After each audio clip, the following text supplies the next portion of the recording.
راديو إيرنا ناتا دمت إرتراويان راديو إيرنا ناتا دمت إرتراويان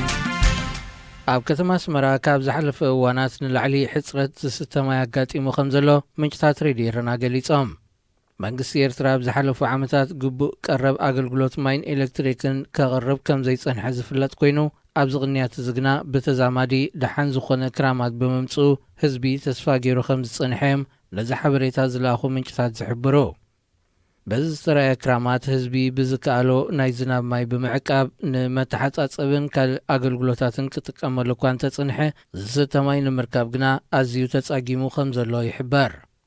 በዚ ምኽንያት ህዝቢ ከተማ ኣስመራ ዋኒኑ ኩሉ ገዲፉ ጀሪካናት ብምሓዝ ማይ ንምምእራር ካብን ናብን ክመሓላለፍ ምርኣይ ንቡር ኮይኑ ይርከብ።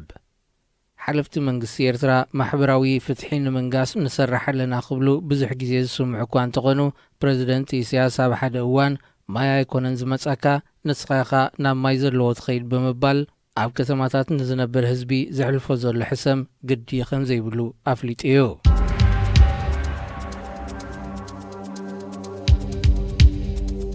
ሱዳንን ደቡብ ሱዳንን ናብ መንጎአን ዘሎ ዶብ ሙሉእ ብምሉእ ክኸፍትኦ ተሰሚዐን። ክልቲአን ሱዳን ናብ ዝስምዕ እዚ ዝበፅሓ ፕሬዚደንት ሳልቫኪርን ቀዳማይ ሚኒስተር ዓብደላ ሓምዶቕን ኣብ ከተማ ጁባ ተራኺቦም ኣብ ዘተይሉ እዋን እዩ። ኣብቲ ብዕለት 12 መስከረም ዝተኻየደ ርክብ ብምኽንያት ፀጥታን ብዋንነት ዘከራኽሩ ክፋል ዶባትን ተዓፂኦም ዝጸንሑ ቦታታት ክኸፈቱ ናፃ ምንቅስቓስ ህዝብን ንብረትን ከዓ ተግባራዊ ክኸውን ኣብ ስምምዕ ከም ዝተበፅሐ ካብታ ከተማ ዝተመሓላለፈ ዜና ኣመልኪቱ። ኣብቲ ዘተ ብነዳዲ ሃብታም ዝኾነ ከባቢታት ኣብየ እውን ከም ዝተላዕለ ሚኒስትሪ ጉዳያት ወፃኢ ደቡብ ሱዳን ኣብ ዘውፅኦ መግለፂ ሓቢሩ። ብዓብደላ ሓምዶቕ ዝተመርሐ ላዕለዋይ ጉጅለ ልኡኽ መንግስቲ ሱዳን ምስ ተቃወምቲ ሓይልታት ደቡብ ሱዳን ብምዝርራብ ዘተ ሰላም ብእዋኑ ክጅምር ኣብ ስምምዕ ከም ዝተበፅሐ ካብ ጁባ ዝተመሓላለፈ ዜና ብተወሳኺ የመልክት። ዝምድና ክልቲአን ሱዳን ሓድሽ ስርዓት ካርቱም ድሕሪ ምምስራቱ ከም ብሓድሽ ይጅመር ከም ዘሎ እዩ ዝፍለጥ።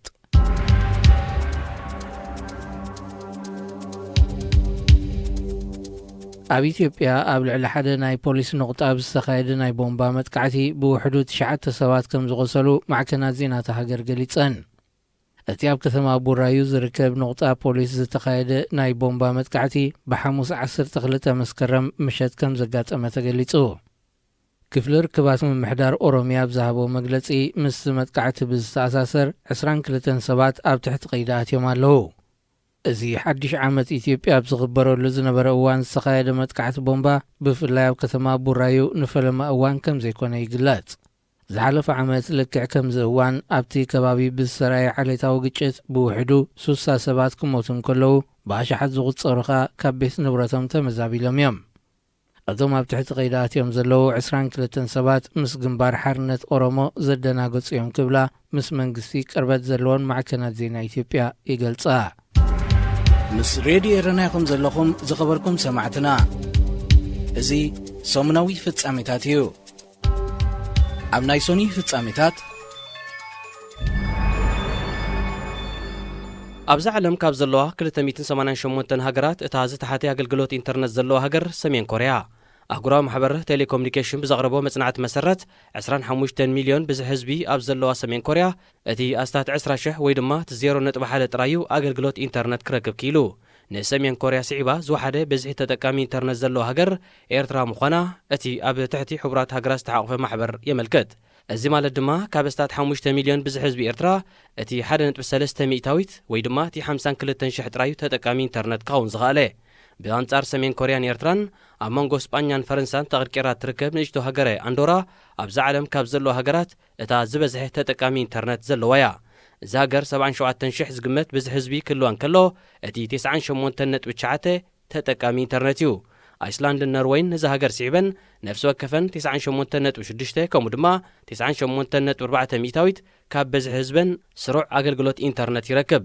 ብደረጃ ዓለም በዝሒ ህዝቢ ተጠቃሚ ኢንተርነት 4.54 ቢልዮን ኣቢሉ ክገማገም እንከሎ እዚ ድማ 58.8 ሚእታዊት ካብ መላእ በዝሒ ህዝቢ ዓለምና እዩ።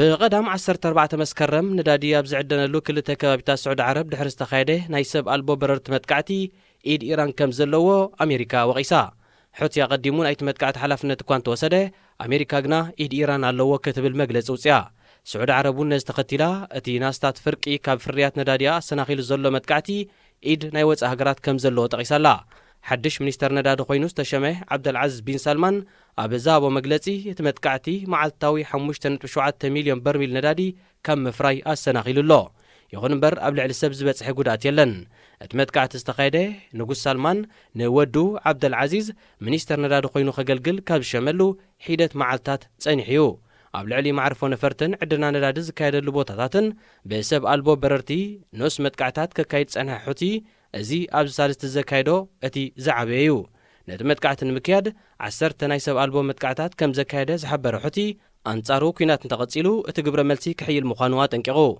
إيران بوغنا حوتي قبل على سعود عرب زكايدو متقعتي موغيزا بريطانيا فرنسان بزعبات متقعتي إيدن زوت أوطالو أكل كوانتا زيله بتري كونينن أولوا سعود عربن حبرات إماراتن إيرترا نتركبن 31 هجرات بلفنتيا سليفن قبل على حتنا يمن أبكل تشن 15 زخفتو متأنا سفيح متقعتي كعوتالو أي كالان تراي زيكونه مواتسو أبسانالو كونتا شخيلون كمزلو بسفيح يقلت نودبات إيرترا كم من نهار متقعتي قبل الحوتي كتكمل تصنحت حبرات إمارات عرب أبجماجم كيه بحرنا يمن زنبر سراويتا كتسحب كم زت تجددت يرسعن سعودن إماراتن بوتهدروا حيلي كفتحو زي كالا هلاوي حوتيا بيمن ببوليتيكا وزتن مفتحو بمنقونينت حبرات هاجراتن مشارختن تدقاقا متسعرتا تامكياد يركبا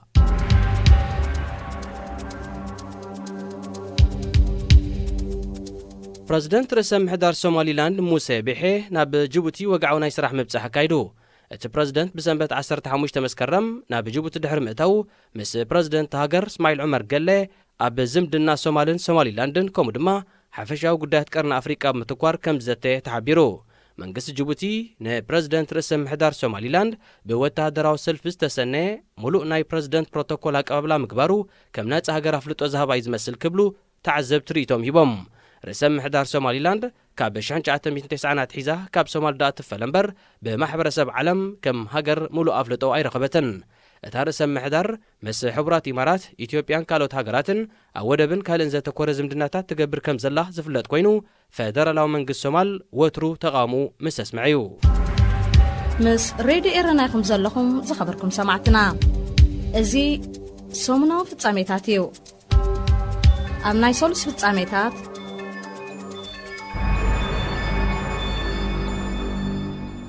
ካብ ዝተፈላለዩ ሃገራት ኤውሮጳ ናብ ኢጣልያ ከተማ ቦሎኛ ዝወፈሩ ኤርትራውያን ደሌት ፍትሒ ኣብ ኤርትራ ዝፍጸም ዘሎ ዓመፅን ምካስ ሰብኣዊ መሰላትን ደው ክብል ጸዊዖም እቶም ኤርትራውያን ብቐዳም 14 መስከረም ኣብ ዘካየድዎ ሰላማዊ ሰልፊ መንግስቲ ኢጣልያውን ንኩነታት ኤርትራ ቆላሕታ ክህቦ ተላብዮም ኣብቲ ባርነት የብቅዕ ስደተኛ ይመለስ ሕጊ ይንገስ ዝብልን ካልእን ጭርሖታት ዘልዓለ ሰልፊ ኤርትራውያን ደሌት ፍትሒ ደቂ ኣንስትዮ ብብዝሒ ዝተሳተፍኦ ነይሩ እዚ ጎንጎንቲ ኣብ ቦሎኛ ዝተጸንበለ ብምስራት 40 ዓመት ሃገራዊ ማሕበር ደቂ ኣንስትዮ ኤርትራ ማለት ሃማድአ ምክያዱ ተወሳኺ ትርጉም ይሄቦ ኣብ ትሕቲ ህግደፍ ዝመሓደር ሃማድአ ንመሰላት ደቂ ኣንስትዮ ክጣበቕ ዘይኮነ መጋበርያት ስርዓት ብምዃን ግዳዩ ዝገብረን ዘሎ ክብላ ሓያሎ ደሌት ፍትሒ ዝኾና ደቂ ኣንስትዮ ይነቕፍኦ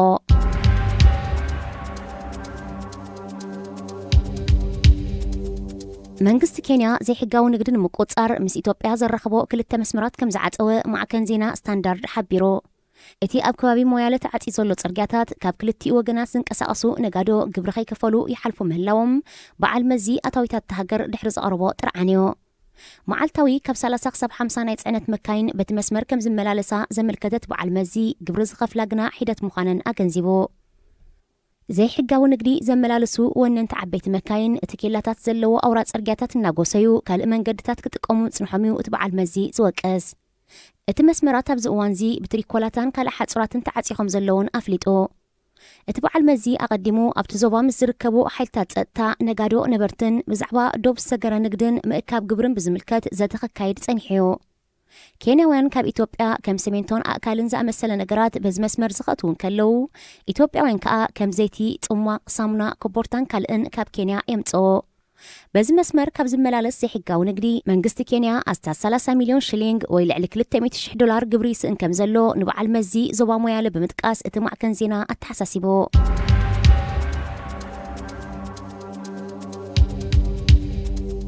አልሸባብ ብዘካየዶ መጥቃዕቲ ብውሕዱ 12 ወተሃደራት ብሩንዲ ተቐቲሎም ካልእ 6 እውን ከም ዝቆሰሉ ኣገልግሎት ዜና ፈረንሳ ንወተሃደራዊ ምንጭታት ካብ ቡጁምቡራ ብምጥቃስ ዓቢሮ። ኣብ ትሕቲ ዓቃብ ሰላም ሰራዊት ሕብረት ኣፍሪቃ ዝተሓቅፉ ወተሃደራት ብሩንዲ ዝፀዓነ ቃፍላይ ኣብ ሰሜናዊ መቃድሾ እናተንቀሳቀሰን ከሎ ዝተፃወደ ኖታጊ ብምፍንጃር እዩ እቲ መጥቃዕቲ ብቐዳም 14 መስከረም ተኻይዶ። አልሸባብ ነቲ መጥቃዕቲ ከም ዝፈጸሞ ተኣሚኑሎ። እቲ ዕጡቕ ጉጅለ ብዘይካቲ ነታጊ ብምፅዋድ ዘካየዶ መጥቃዕቲ ኣብ ዝተፈላለየ ነቁጣታት እውን ዝተወሃደ ተኽሲ ከም ዝኸፈተ ምንጭታት ዜና ተሃገር ሓቢሮም። ይኹን እምበር በቲ ተኸታታሊ መጥቃዕትታት ናይ ዝወረደ ጉድኣት ብዝርዝር ኣይተገልጸን። ሬድዮ ኤረና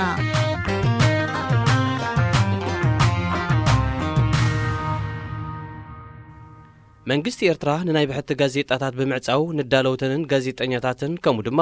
ጽገናዊ ለውጢን ዝጠለቡ ላዕለዎት ሰበስልጣናቱ ነበር በልማማ ብምቕያድ ሃልዋቶም ዘጥፍኣሉ ፍጻሜ ጸሊም ታሪኽ ኣብ ኤርትራ መበል 18 ዓመቱ ይዝከር ኣሎ። እቲ መንግስቲ ቅድሚ 18 ዓመታት ልክዕ ከም ዛዕለት ኣብ 18 መስከረም ብመንገዲ ማዕከን ዜኑ ኣብ ዘመሓላለፎ መግለጺ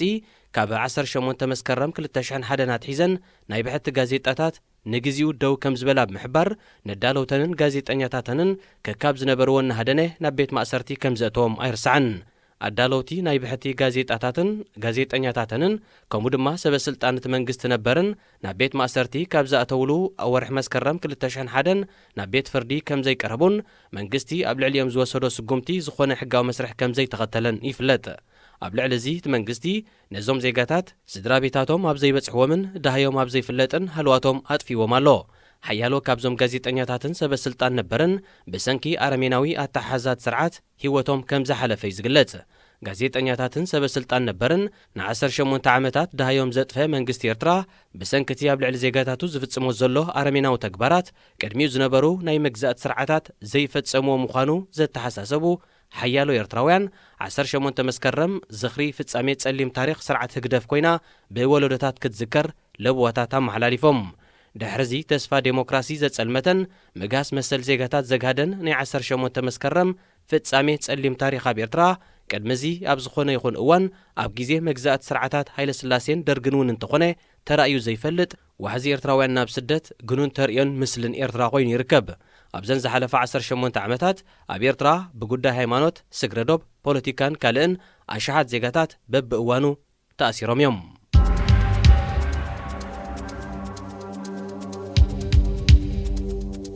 ንኣርባዕተ ኤርትራውያን ዝሃረመ ሓለቓ ፖሊስ እስራኤል ኮማንደር ክሪል ናዛሮቭ ብቤት ፍርዲ ገበነኛ ከም ዝተባለ መርበብ ሓበሬታ ሃረፅ ኣፍሊጡ።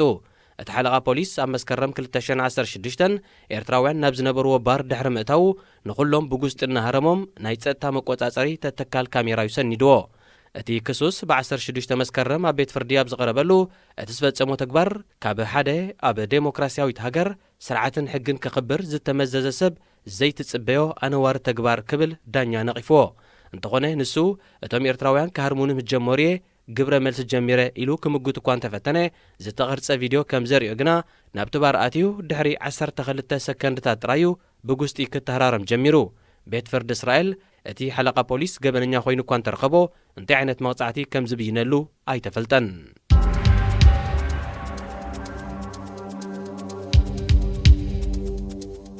መንግስቲ ፈረንሳ ንመሰጋገሪ መንግስቲ ሱዳን ዘለዎ ደገፍ ብምግላጽ 60 ሚልዮን ዩሮ ሓገዝ ከበርክት ምዃኑ ኣፍሊጡ።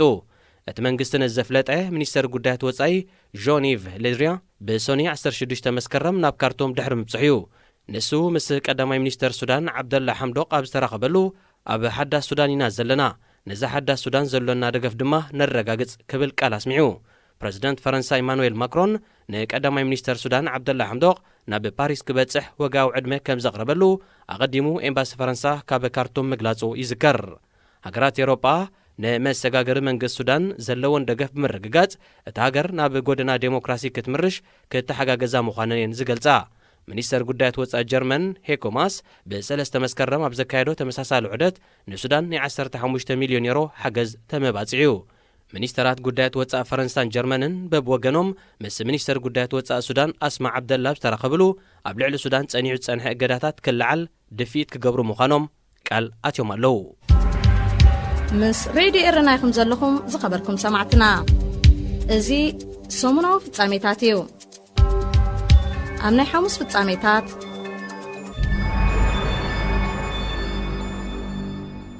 ካብ 1994 ናትሒዞም 3 ኤርትራውያን ብሰንኪ እምነቶም ን25 ዓመታት ኣብ ማእሰርቲ ከም ዘለው ተጠበቕቲ ሃይማኖታዊ ጉዳያት ገሊጾም እቶም ሰዓብቲ እምነት ናይ ጀሆቫ መሰኻኽር ዝኾኑ 3 መንእሰያት ጳውሎስ ኢያሱ ኢሳቅ ሞጎስን ነገደ ተኽለ ማርያምን እዮም ኣብ ልዕሊ እዚ 10 ደቂ ኣንስትዮ ዝርከብኦም 49 ሰዓብቲ እምነት ናይ ጀሆቫ መሰኻኽር እውን ኣብ ማእሰርቲ ከም ዘለው ጸብጻባት ሃይማኖታት ይጠቕሱ ኣብ ኤርትራ ካብ ዝተኣስሩ 52 ጠቕላላ ብዝሒ ሰዓብቲ ናይ ጀሆቫ መሰኻኽር ናብ ፍርዲ ዝቐረበ ከም ዘየለውን እቲ ጸብጻብ የመልክት 4 ሰዓብቲ እምነት መሰኻኽር ጀሆቫ ኣብ ቤት ማእሰርቲ ክሞቱ ከለዉ 3 ብዝወረዶም ከቢድ ግፍዕታት ካብ ማእሰርቲ ድሕሪ ምውፅኦም ከም ዝሞቱ እውን ብተወሳኺ ተገሊጹ ኣብ ኤርትራ ካብ ጽባሕ ናጽነት ጀሚሩ ብምስምስ ሃይማኖታት ኣኽረርቲ እስላም ጀሆቫ ጴንጠ ድሒሩ ድማ መናፍቓን ወዘተ እናተባህለ ኣሽሓት ዜጋታት ብሰንኪ እምነቶም ከም ዝተኣስሩ ይፍለጥ ሓያሎ ካብዞም ብሰንኪ እምነቶም ዝተኣስሩ ኣብ ኣብያተ ማእሰርቲ ህይወቶም ከም ዝሓለፈ ሰነዳት የረጋግጽ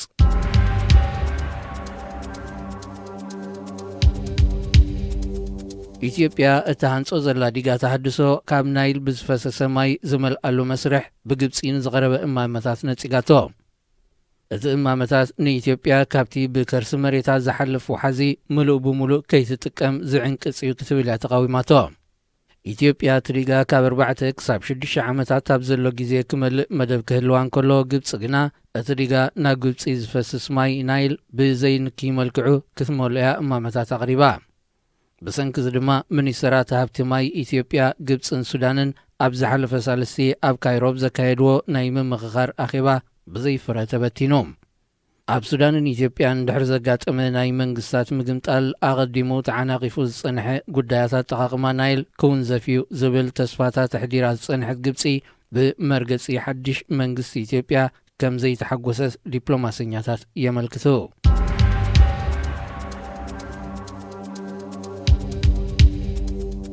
ኣብ ትካላት ነዳዲ ስዑድ ዓረብ ዝተፈጸመ መጥቃዕቲ ኣብ ዞባ ወሽመጥ ዓረብን ማእከላይ ምብራቕን ንዝጸንሐ ወጥሪ ብዝበኣሰ ኣጋዲድዎ ከም ዘሎ ተሓቢሩ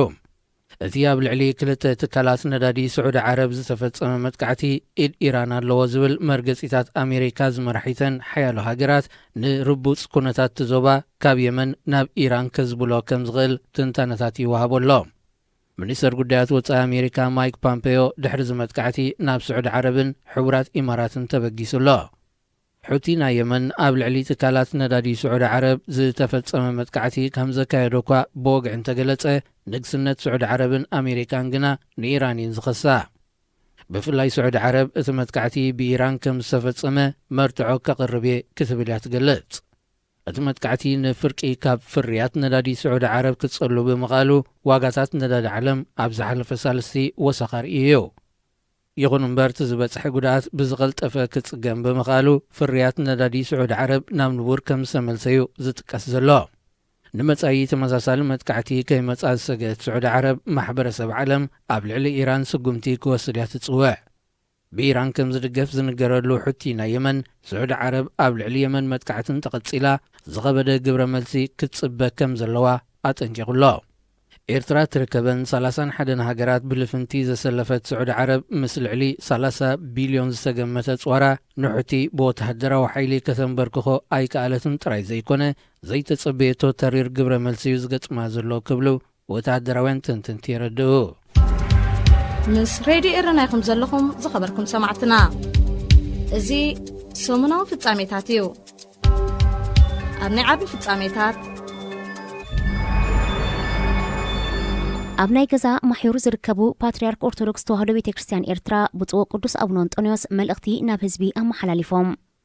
ፓትርያርክ ብፁዕ ቅዱስ ኣብቲ ብመንገዲ መርበብ ሓበሬታ ተዋህዶ ዘመሓላለፎ ተኸታታሊ መልእኽትታት ኣብ ልዕሊኦምን ኣብ ልዕሊ ቤተክርስትያንን ዝወርድ ዘሎ ግፍዕታት ብዝርዝር ዝገልጽ እዩ بسم سينودوس ኣብ ትሕቲ ግደፍ ዝተሓቕፉ ጳጳሳት ግደፍ ፓትርያርክ ኣቡነ አንጦንዮስ ብሓይልታት ጸጥታ ተሰንዮም ናይ ፈላሲ ክዳውንቶም ልብሲ ክህነቶምን ቆቢዕን መስቀልን ዝርከቦ ማዕረግ ፓትርያርክን ኣብ ምግፋፍ ይኹን ካልእ ግፍዕታት ኣብ ምፍጻም ከም ዝተሳተፉውን ኣቃሊዖም ይኹን እምበር ብህይወቶም ከለው ካብ ሰብነቶም ተገፊፉ ዝተወስደ ክዳውንቲ ቆቢዕን መስቀልን ፓትርያርክ ነቶም ካብ ሕጊ ቤተ ክርስቲያን ወጻእ ዝተሸሙ ኣቡነ ዲዮስቆሮስ ነዊሕ ከይጸንሑ ኣእምሮኦም ክሳብ ምስሓትን ካልእ ከቢድ ሕማምን ብምስዓብ ህይወቶም ከም ዝሓለፈ ኣዘኻኺሮም ሞት ናይዞም ብህግደፍን ሰዓብቶምን ጳጳሳት ዝተሸሙ ኣቡነ ዲዮስቆሮስ ነቶም ካልኦት ጳጳሳት ናብ ንስሓብ ክንዘምጽኦም ኣብ ልዕሊ ፓትርያርክ እንጦንዮስን እታ ቤተ ክርስቲያንን ተወሳኺ ግፍዕታት ይፍጽሙ ከም ዘለዉ እዮም ዝተፈላለዩ ምእመናን ዝጠቕሱ ድሕርዚ ኩሉ ግፍዕታት ጳጳሳት ህግደፍ ብስም ዕርቅን ሰላምን ካልእ ሽርሒ ከኣልሙ ከም ዝፈተኑውን ኣብቲ ንልዕሊ 35 ደቃይቕ ዝኸደ ናይ ቪድዮ መልእኽቲ ኣቡነ አንጦንዮስ ብዝርዝር ቀሪቡሎ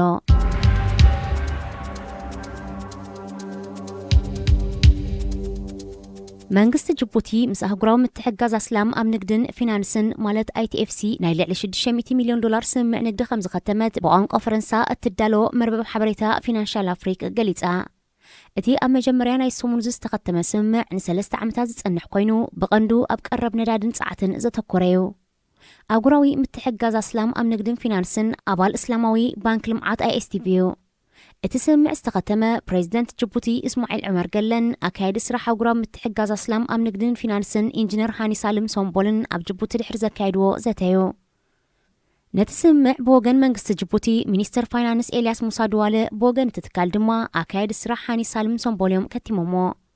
እቲ ትካል ካብ 2008 ኣትሒዙ ኣብ ቀረብ ነዳዲ ዘተኮረ ናይ ልዕሊ $650 ሚልዮን ንግዳዊ ልውውጥ ምስ መንግስቲ ጅቡቲ ከም ዘካየደ እቲ ጸብጻብ ይጠቅስ